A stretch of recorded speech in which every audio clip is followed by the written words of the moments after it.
So a totally tax-free retirement, we're talking about, is that possible? What does that involve?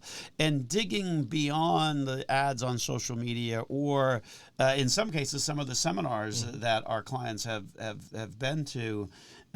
So Chet, we were talking about kind of really sort of working through, details are crucial when it comes to making financial decisions.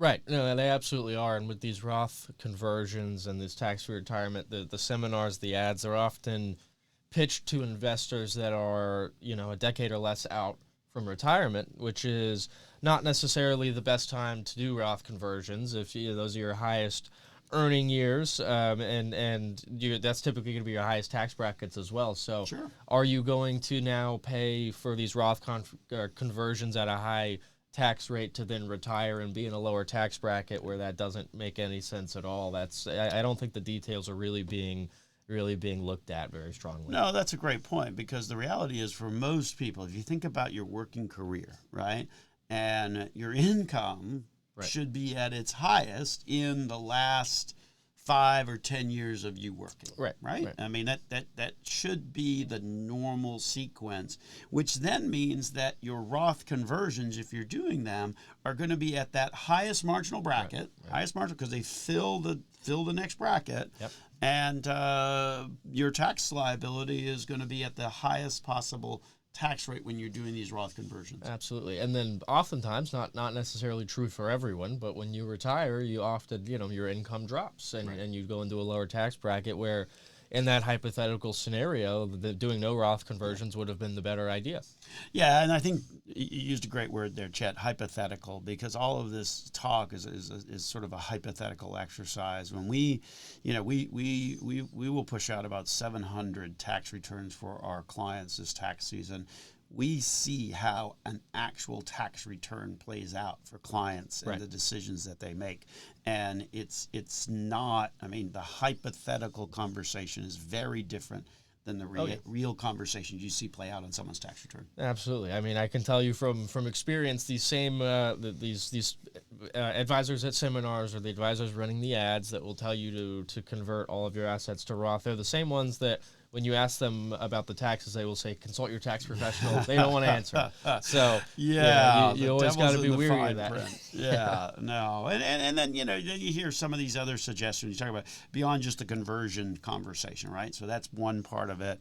But then you hear conversations about, do the backdoor Roth, fine print on the backdoor Roth. If you have another IRA, if you have an IRA, you have to actually prorate that backdoor Roth contribution amount. So it's not as easy as people think. If there is existence of any outside IRA, then you've got to run that proportionality test. Yep. And then another suggestion is of course the whole life policies, borrowing against them, and now you have no income tax because it's a loan. It's not income, but it doesn't always play out that way. Well, the whole life policies, what people don't realize is when you borrow money on a whole life policy, there is then an interest rate applied. It is a loan. Of course, yeah. And then that interest rate serves to chew away at the cash value of your policy. Insurance company, your whole life insurer is not letting you just use the money without some repercussions of that usage. Yep, you can't have your cake and eat it too. That is very, very true. So to just to be aware and to think through, it's really more fine print that you've really got to dig into if you're thinking about this. Not to say that, look, tax efficiency and having diversification of tax, it should be a part of your plan right from the very beginning. But for those that achieve that through simply, let's just pay a ton of taxes and let's not worry about the massive ripple effects, we think that there's more to the story there than what's getting painted on a lot of these social media ads. Yeah, the thing we hear all the time is avoiding RMDs, right? But then if you're paying, let's say you have a traditional IRA with $1 million in it and you convert all of it at once, that may be a third of it disappearing. Right. To save money on the taxes that you would owe on your RMD, which is going to be insignificant at least year over year, versus the one giant tax bill that you're going to, it just doesn't mathematically make much sense. Yeah, and I think the insignificant concept is pretty important, because people think that the required minimum distribution is some massive amount. Right, And right. I will tell you 9 out of 10 times, okay, and I'm sure you've had this experience, Chet. We're talking to clients, we're talking to them about their RMD for the first time. They're asking about it, and I say, well, here's the amount that it is. So on that $1 million IRA, okay, well, okay, Mr. and Mrs. Smith, on the $1 million IRA, your required minimum distribution is less than $40,000. Right. And they're going to be taking that as income more than likely in retirement because they need money. And so what are you really, what dark entity are you saving yourself from by converting everything? Yeah, so important to really kind of think through that, and to just be aware. Yes, these are certainly valid tax strategies. We're not saying that they're not, but you've really got to run the numbers and be very careful with what you are doing. And bottom line, as we've been saying, and this is kind of the theme throughout the show, is you got to not just understand what you own, but understand what you're doing. Absolutely. I think just in general, a huge problem in the industry is just blanket advice to everyone. You know, when we all know, and the biggest part of our job is to meet with clients individually, see their individual situation, and make decisions based off of that information. You can't sit in a room at a seminar and look at a group of 100 people and give blanket advice to everybody and think that it's going to work.